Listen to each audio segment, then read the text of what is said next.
পারলেও অন্তত কিছু সওয়াব তো পেলাম ওই দুর্গতদের জন্য। আর কি এই টাকাটা আমি জমাচ্ছিলাম উমরা করার জন্য। আমি আজ খুবই আনন্দিত যে সবার জন্য আমি কিছু টাকা ডোনেশন করতে পেরেছি। আমার টাকার অ্যামাউন্ট হচ্ছে 14,500 টাকা। এই অল্প টাকা, এটাই যত টাকাই হোক না কেন, অন্তত আমি এই টাকাটা দিতে পেরেছি যে, এবং তারা যাতে, এবং যারা দুর্গত রয়েছেন তারা অন্তত যে এই টাকা দিয়ে অন্তত কিছু জিনিস তো কিনতে পারবেন, কিংবা ওই টাকাটা দিয়ে অন্তত কিছু হেল্প তো তারা পাবেন, সেজন্য আমি খুবই আনন্দিত। এই টাকাটা তুমি কোথায় থেকে দিলে?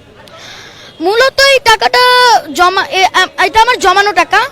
গত 2 বছর বা 3 বছর হয়তো এই সময়ের মধ্যে আমি একটু একটু করে জমিয়েছি, এবং আজকের এই টাকাটা দেওয়ার, হয়তো আমি আরও জমাতাম, তবে আজকের এই টাকাটা দেওয়ার উদ্দেশ্য ছিল যারা দুর্গত রয়েছেন তাদের ত্রাণ বিতরণের জন্য।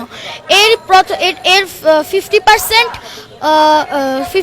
সব আমি আশা করি আমার পিতামাতার যেন থাকে, কারণ আমার পিতামাতাই আমাকে এখানে ত্রাণ বিতরণের জন্য খুবই উৎসাহিত করেছেন। আমরা ছোট মানুষ, ছোটবেলায় যখন, তুমিও ছোট মানুষ, ছোটবেলায় যখন টাকা জমানো হয় কোনো না কোনো উদ্দেশ্যে, যে একটা জিনিস কিনবো বা এটা কিনবো, এই উদ্দেশ্যে কিনানো হয়, জমানো হয়। কি উদ্দেশ্যে টাকাটা জমিয়েছিলে? আর কি এই টাকাটা আমি জমাচ্ছিলাম উমরা করার জন্য। সেই উমরার টাকাটা তুমি এখানে দিয়ে দিবে?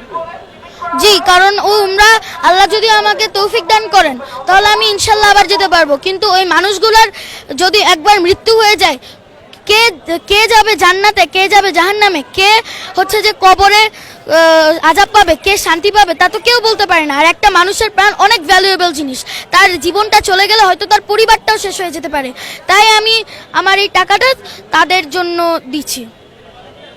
তুমি যে উমরায় যেতে পারলে না, এর জন্য মন খারাপ? তা তো 99.9% মন খারাপ হচ্ছে, তবে আবার 99.9% খুশিও হয়েছি যে আমার উমরা না করতে পারলেও অন্তত কিছু সওয়াব তো পেলাম ওই দুর্গতদের জন্য।